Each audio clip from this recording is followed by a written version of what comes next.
그래서 우리가 지난 시간에 쭉 살펴봤던 내용, 우리가 이제 결국은 이제 믿음 때문에 구원받는 것이 아니다, 믿음을 통해서다라는 내용을 필두해서 우리가 이제 여러 가지 믿음과 관련된 오해할 수 있는 부분들을 살펴봤었죠. 오늘은 제가 지난번에 그림, 손 그림 있는 거 있죠? 예, 없으신 분 저기 가지시고 미리 옛날에 나눠드렸습니다.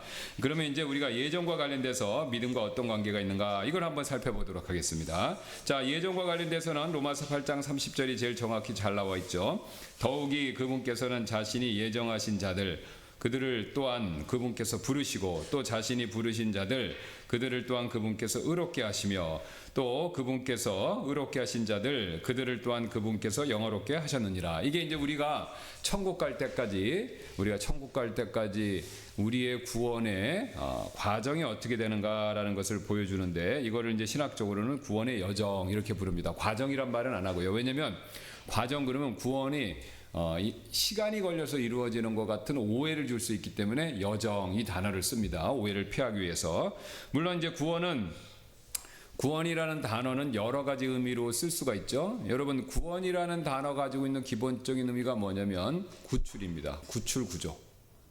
근데 이제 우리가 구원하면 지옥 형벌로부터 죄값으로부터 사망으로부터 구출 구조 이렇게 우리 생각이 고정되어 있어서 그 외에 구출 구조에 대한 것들은 약간 오해를 하시는 경향이 있습니다. 예, 그래서 실제로 이거는 약간 좀 정리를 해서 말씀드릴게요. 우리가 예수님을 믿는 순간, 거듭나는 순간은 첫 번째 우리가 받는 구원은 뭐냐면요, 죄의 형벌로부터 구원입니다.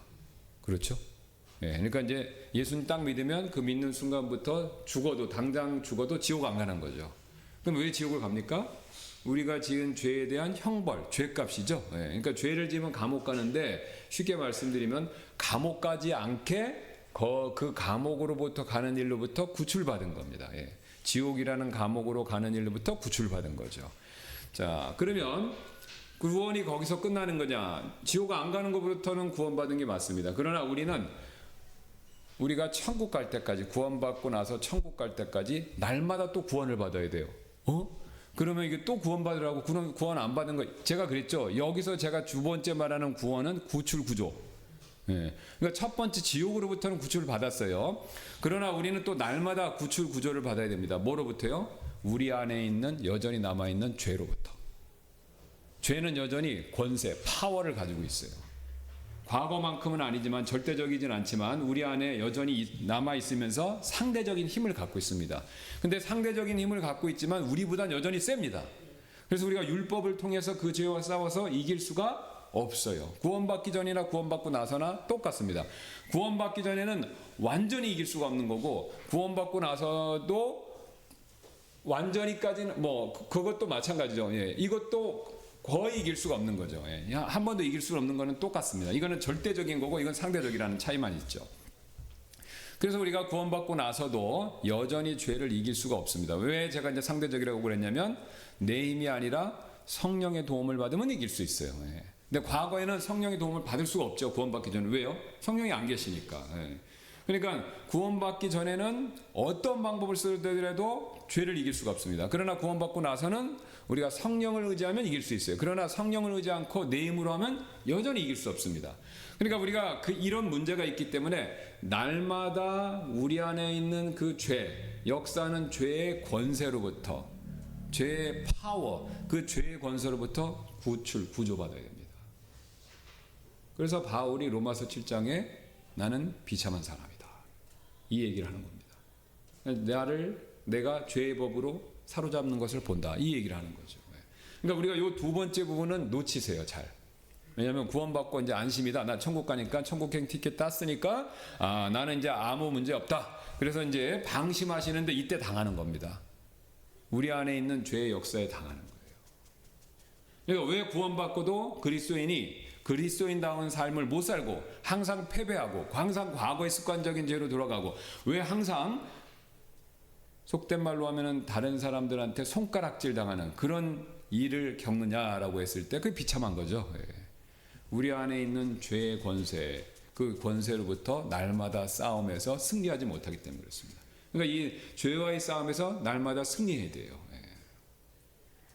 그러니까 그런 면에 있어서 죄의 권세로부터는 날마다 구원받는 거죠. 아니 정확히 얘기하면 매 순간 구원받는 겁니다. 자, 그렇게 이제 이렇게 기나긴 싸움을 싸우다가 이제 예수님이 먼저 오시거나 아니면 내가 이제 천수를 다해서 주님이 부르시면 어떻게 됩니까?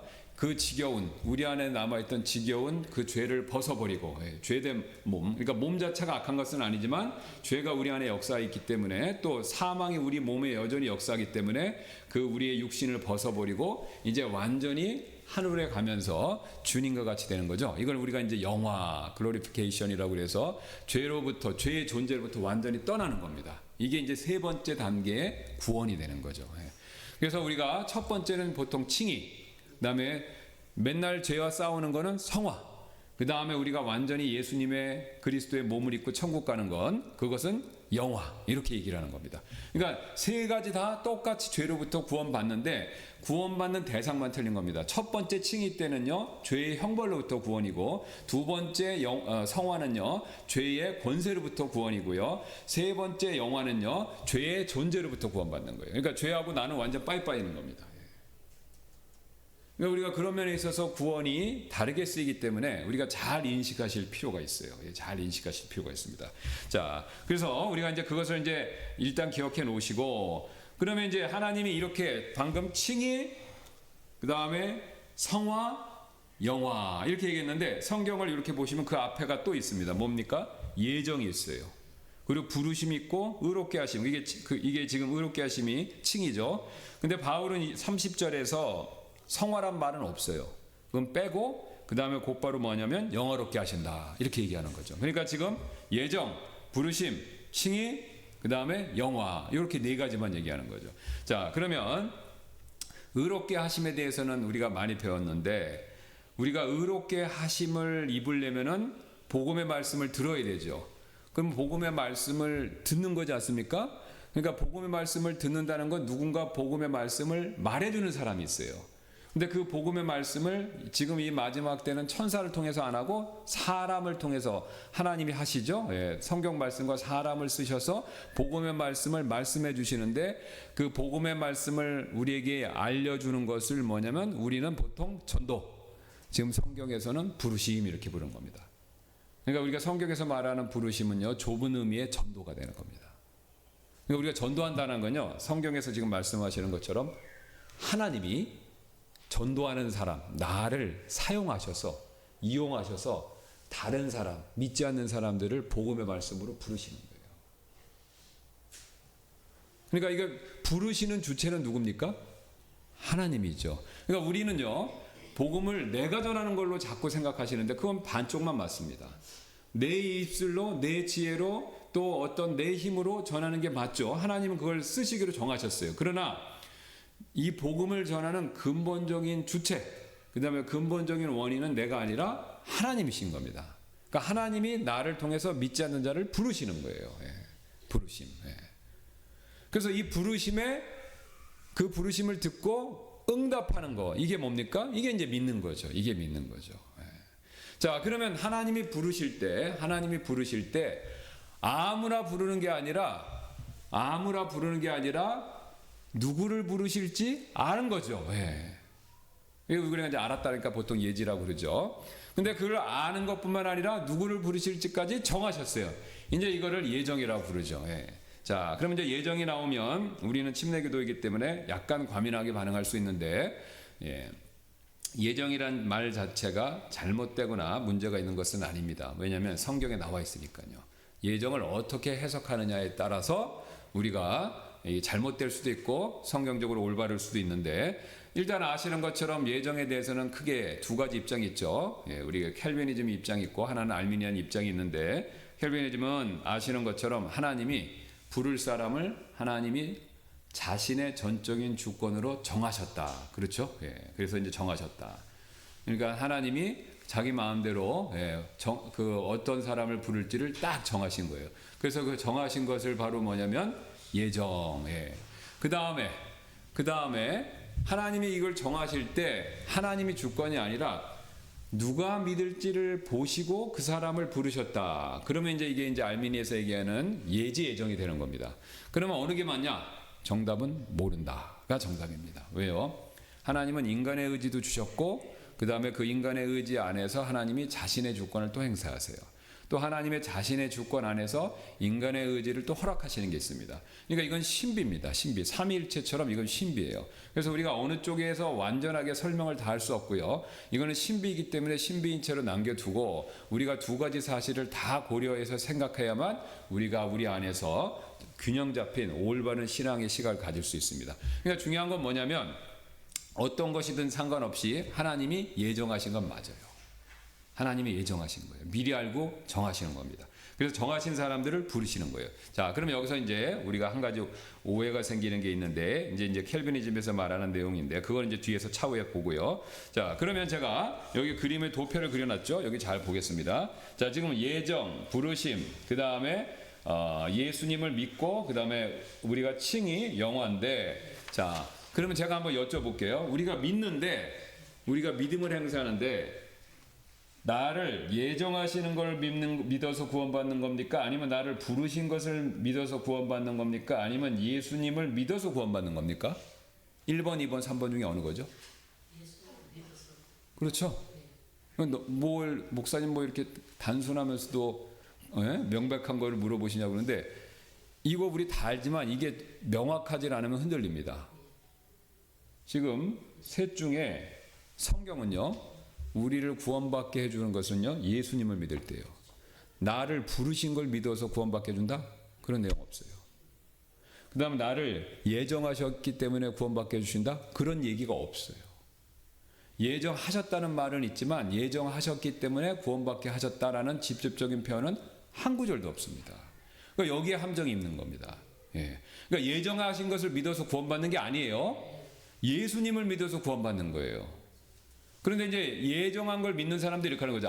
내가 예수님을 믿을 것을 하나님이 예정하셨기 때문에 내가 그래서 그 예정을 믿어서 구원받는다. 이렇게 중간에 예정이라는 게 껴버린 겁니다. 그런데 성경 말씀을 보면요, 이런 식의 표현이 한 구절도 없습니다. 그냥 간단하게 성경은 예수 그리스도를 구원자로 믿기 때문에 구원받는다. 이렇게만 말씀하는 거죠. 그러니까 우리가 이 초점이 대상이 예정이냐 예수님이냐 요거가 이 부분이 헷갈리면은 나중에 이제 여러 가지 문제가 생기는 거죠. 자, 그다음에 이제 그렇게 이제 우리가 이 부분은 뒤에 살펴보고요. 그러면 이제 하나님과 나에 있어서 구원의 안전과 확신의 문제를 한번 살펴봐야 되는데요. 저기 이제 송 그림처럼 제가 이렇게 그리는데 이게 하나님의 손이고 이거 다 아시는 거죠. 이게 제 손인데 이게 이제 제가 믿음이에요. 이 오른손이. 그리고 이거 하나님이 내가 믿을 때 하나님께서 나를 붙잡아 주시는 거죠. 자, 그러면 하나님이 손을 내밀었을 때 내가 믿음으로 타답하면 하나님 이렇게 잡아주시죠. 잡아주시는데 하나님 편에서 잡아주시는 것을 성경은 구원의 안전이다 부릅니다. 우리 신학적으로. 그 다음에 내 편에서 손을 잡는 것을 뭐라고 그러냐면 구원의 확신이라고 부르는 거예요. 자, 다시 한번. 이게 손을 잡는 걸 믿음인데 하나님이 손을 항상 내가 먼저 내미는 게 아니라 누가 먼저 내미는 겁니까? 하나님이 먼저 내미시죠. 왜? 하나님이 항상 먼저 부르시잖아요. 우리는 구원받기 전엔 죄인이기 때문에 관심이 없어요. 어떤 분은 나는 그래도 내가 복음에 대해서 관심 있고 바르게 살으려고 했는데 그 관심을 갖기에 앞서서 하나님의 선제적인 어떤 역사심이 꼭 있습니다. 그러니까 항상 부르심이 먼저예요. 그러니까 하나님이 먼저 우리를 섭리 가운데서 불러주셔요.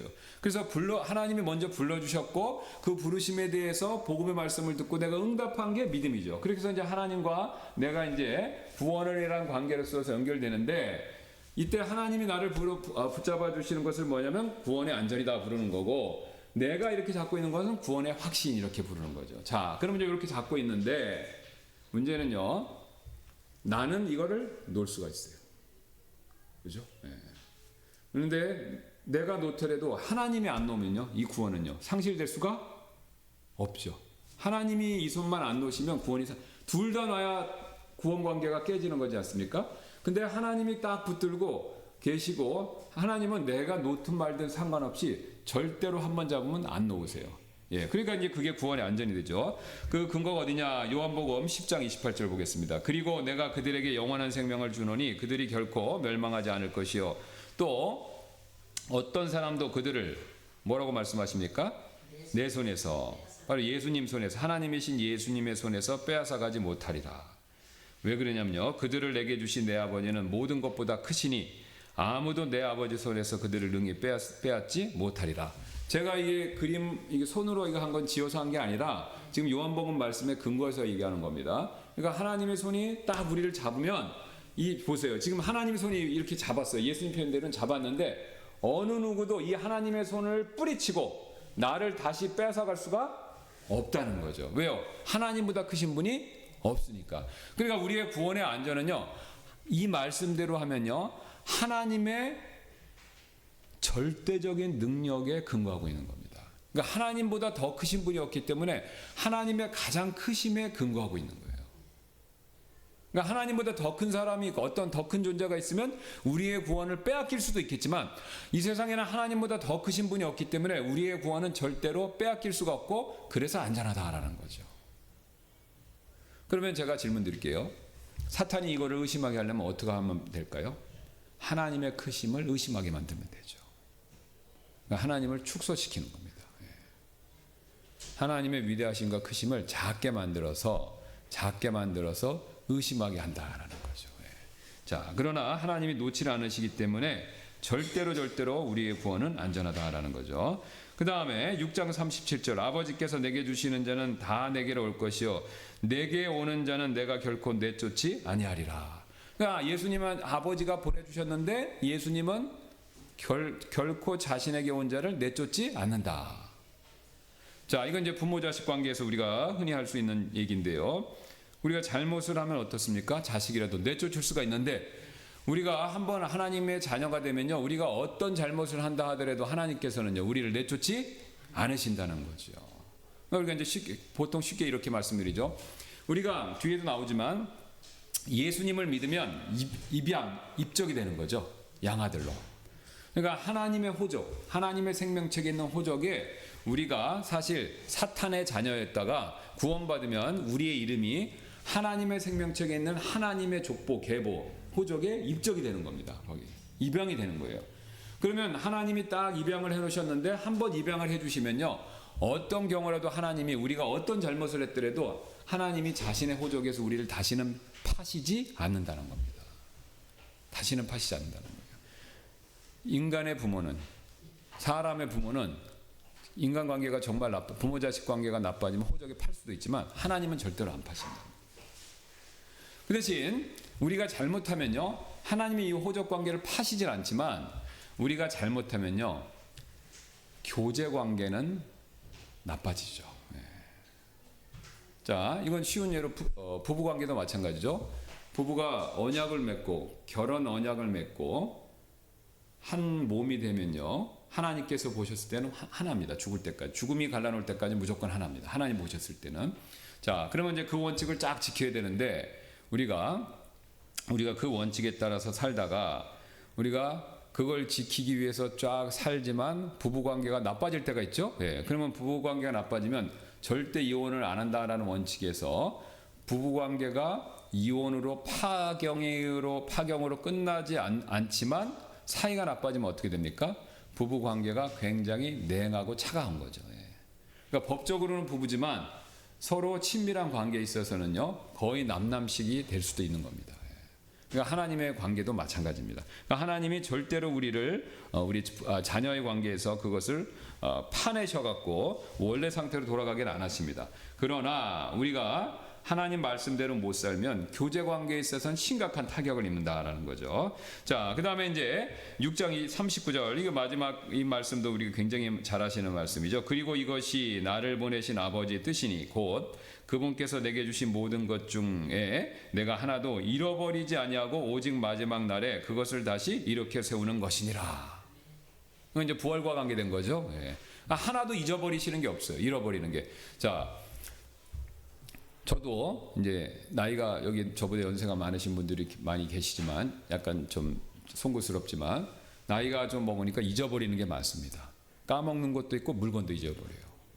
우리는 시간에 나이에 장사가 없습니다. 그러니까 우리가 시간이 지나고 나이가 먹고 힘이 노쇠지면요, 잃어버리고 까먹는 것이 생기지만 그래서 진짜 내 소유물을 잃어버릴 수도 있지만 하나님께서는요, 잃어버리는 것이 절대로 없으시다라는 거죠.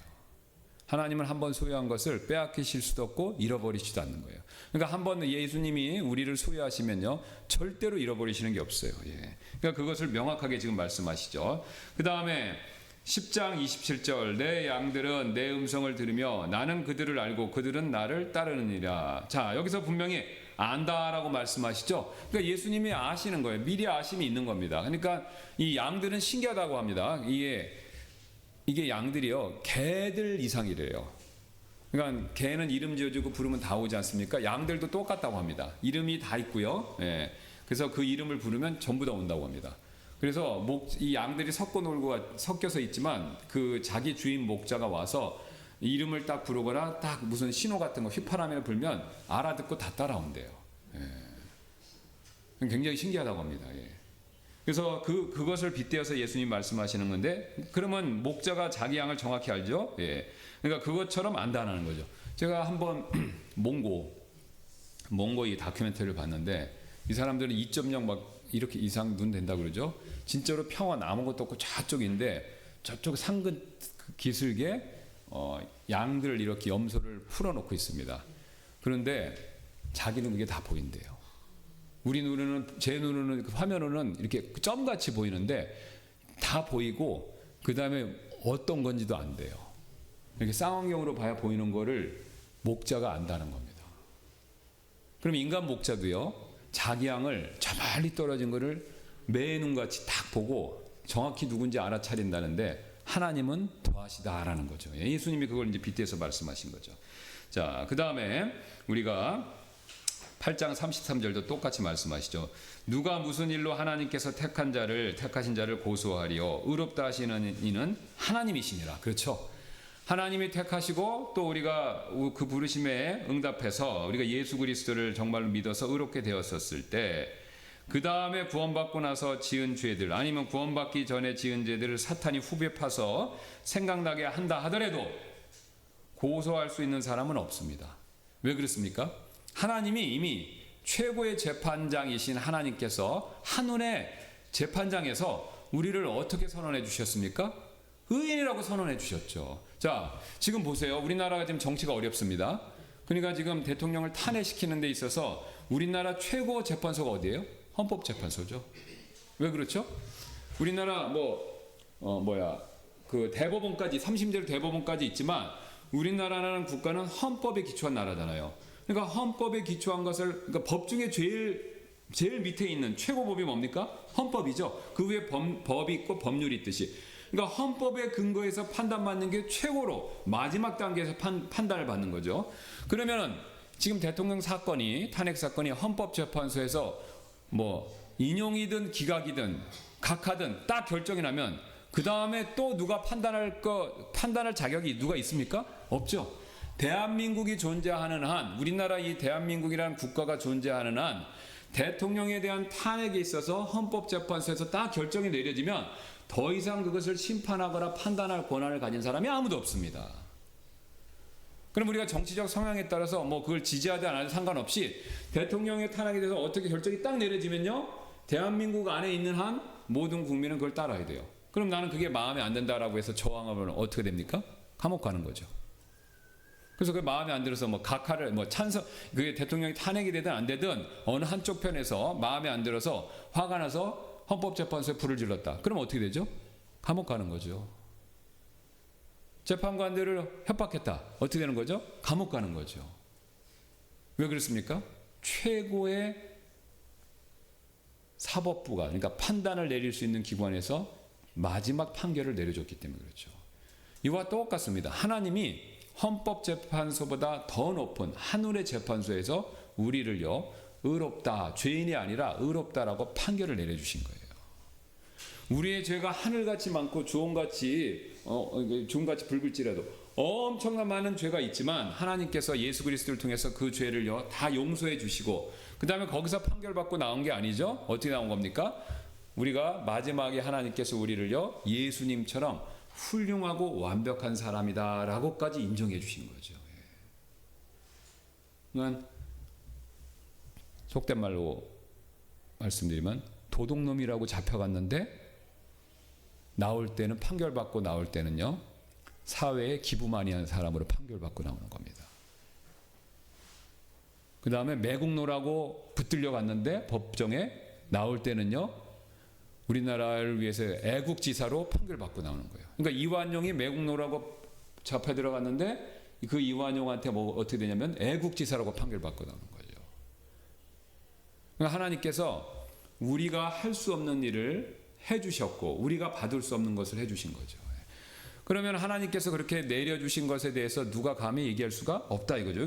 저기 분명히 말씀하시지 않습니까?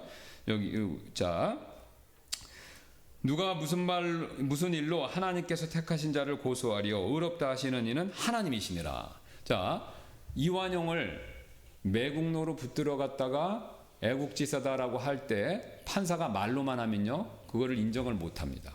왜? 말로만 해줬으니까. 그런데 하나님께서는요, 우리가 매국노 같은 우리를요, 하나님의 법정에서 우리가 애국지사 같다라고 하셨을 때 하나님이 그냥 내 마음으로 그렇게 정하는 거야 라고 하신 것이 아니라 그 매국노로서 잘못한 죄를요, 예수님이 다 갚게 하셨고 또 예수님이 애국지사처럼 행하신 그 모든 의를요, 또 우리한테 그것을 선물로 주시는 거죠. 그러니까 매국노로서 잘못하고 또 애국지사로서 해야 될 모든 것들을요, 예수님을 통해서 완성하셨고 그것을 나에게 선물로 주신 겁니다. 그러니까 하나님의 법정에서는요, 불공정이 존재하지 않습니다. 지금 판사들 우리가 지탄받는 게 뭡니까? 자기 말대로 자기 정치적 성향이나 금전적 이익관계 때문에 법에 대한 명확한 근거 없이 그냥 판결을 팍팍 내리니까 어떤 입장에서 봤었을 때는 굉장히 불공정해 보이는 거죠. 근데 하나님의 법정은 그런 식으로 이루어지는 게 아닙니다. 하나님께서 잘못했다, 잘했다라고 했을 때는 항상 근거가 있는데 그 근거가 뭐냐면 예수 그리스도가 하신 일에 근거한다는 겁니다. 그러니까 하나님께서 예수 그리스도께서 하신 일에 근거해서 그것을 이루어 주신다는 거죠. 지난번에 제가 예화로 말씀드렸던 니콜라이 황제가 했던 일이죠. 젊은 군인이 공금을 횡령해서 도박으로 다 탕진하지 않았습니까? 그러면 이게 다 국가 거니까 황제 거예요. 그럼 황제가 자기 친구 아들이니까 불쌍해서 그냥 죄 없는 걸로 해. 이렇게 할 수도 있어요. 그러나 그렇게 하면 어떤 문제가 생깁니까? 불공정성이 생기죠. 황제 마음대로 전행한다 그러죠. 그러니까 황제가 그걸 막기 위해서 어떻게 했습니까? 자기 재산을 그 청년한테, 그 젊은 장교한테 준 거죠. 그래서 자기 재산을 그 젊은 장교한테 줘서 그 젊은 장교가 그것을 메꿔놓게 해서 그의 불법을 용서해 준 겁니다. 그러니까 아는 사람이니까 눈 감아주고 또 내 친한 사람이니까 없었던 걸로 해주는 거, 이게 하나님의 판결이 아닙니다. 누군가 내가 잘못한 것에 대한 대가는 치러야 돼요. 근데 그 대가를 하나님이 치르신다는 겁니다. 아들을 통해서. 그러니까 하나님이 재판장이시면서 또 하나님이 그 재판의 희생자가 되시는 거예요. 하나님의 놀라운 사랑이죠, 사실은. 그러니까 하나님께서 그런 방법을 통해서 우리를 의롭다 여기셨기 때문에 누가 고소할 사람이 아무도 없는 겁니다. 완벽하고 완전하다라는 거죠. 그래서 우리가 오늘 여기까지 일단 살펴봤고 이어서 우리가 다음 시간에 또 한번 살펴보도록 하겠습니다. 제가 잠깐 기도하고 오늘 이 시간 마치도록 하겠습니다.